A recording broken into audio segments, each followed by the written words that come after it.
দেখে নেওয়া যাক আমি কী করে রান্না করছি।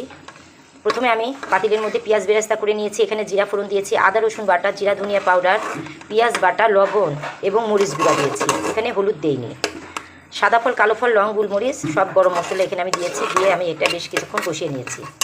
এখন আমি এর মধ্যে পরিমাণ মতো দই দিব।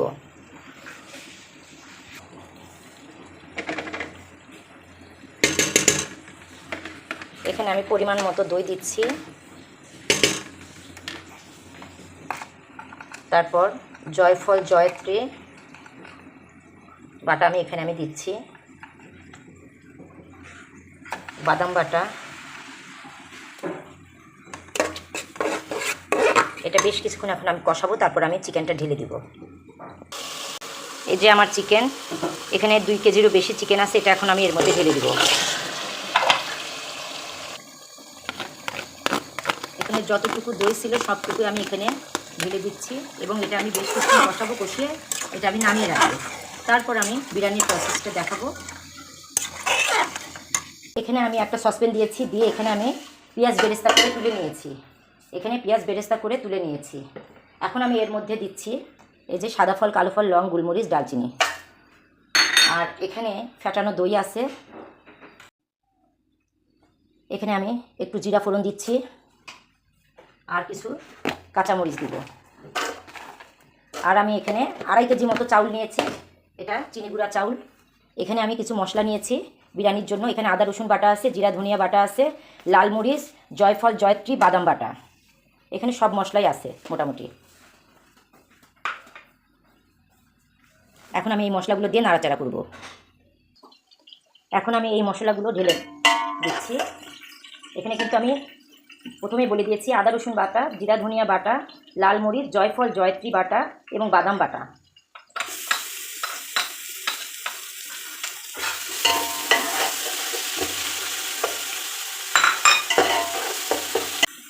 সামান্য একটু সরষের তেল দিচ্ছি।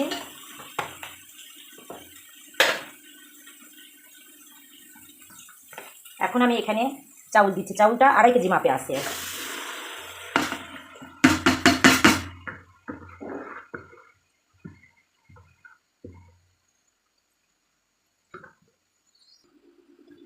এখানে চাউলটা আমি অনেকক্ষণ পর্যন্ত কষিয়ে নিয়েছি। এখন আমি এখানে টমেটো সস দিচ্ছি। এটা ফ্রোজেন করা হাতের তৈরি সস দিয়ে আর অল্প কিছুক্ষণ এটা আমি নাড়াচাড়া করব এবং তারপরে আমি পানি ঢেলে দিব। এখানে আমি পরিমাপ মতো পানি দিয়েছি এবং মিষ্টি, আমার দইটা মিষ্টি দই, এই দইটা আমি ঢেলে দিচ্ছি।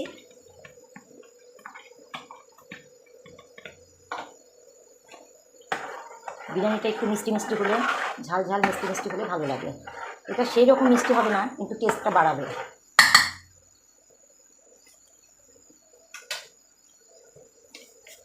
আমি সামান্য একটু চিনি অ্যাড করছি।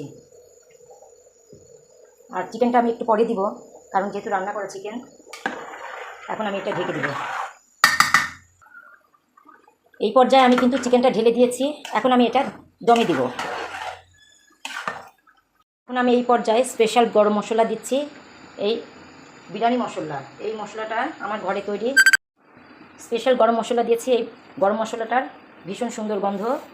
এটা আমার নিজের হাতে তৈরি। এখন আমি এখানে বেরেস্তা দিব স্টেপ বাই স্টেপ। আমি 2 স্টেপে বেরেস্তা দিব।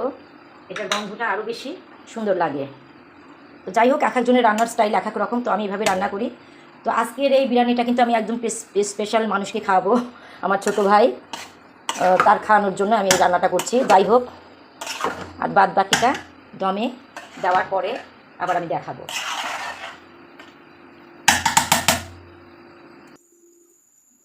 এখানে আমি নিচে তাওয়া দিয়েছি। তাওয়া দিয়ে তার উপরে আপনার এই সসপ্যানটা দিয়েছি। এটা আমি একটু দমে দিয়েছি। আর চুলার আগুনটা রেখেছি মিডিয়াম টু লো, যেন পুড়ে না যায়। আমি এখানে 15 মিনিট পর আবার আমি দেখাবো। দেখেন, এটা আমার বিরিয়ানির ফাইনাল লুক। আমি এর মাঝখানে আরও 2বার বেরেস্তা দিয়েছি এবং এটা লাস্টবার আর একবার বেরেস্তা দিচ্ছি, কারণ এই বেরেস্তার গন্ধটা ভীষণ সুন্দর লাগে। যাই হোক, এখানে কিন্তু আমি কেওড়া জল দিইনি, কারণ সবাই কেওড়া জল পছন্দ করে না, অনেকে খেতে পারেন না, যার জন্য আমি এখানে কেওড়া জল ব্যবহার করিনি। তো দেখেন, এটা আমার হচ্ছে চিকেন বিরিয়ানির ফাইনাল লুক। তো এভাবে আপনারা এই রেসিপিটা তৈরি করবেন। আমি এক একবার এক এক রকমভাবে বিরিয়ানি রান্না করি। যাই হোক, আজকে এভাবে করলাম, এরপরে হয়তো আবার অন্যরকমভাবে করবো। তো আপনারা এভাবে এই রেসিপিটি তৈরি করবেন এবং খেয়ে দেখবেন। সবাই ভালো থাকবেন, সুস্থ থাকবেন। আল্লাহ হাফেজ।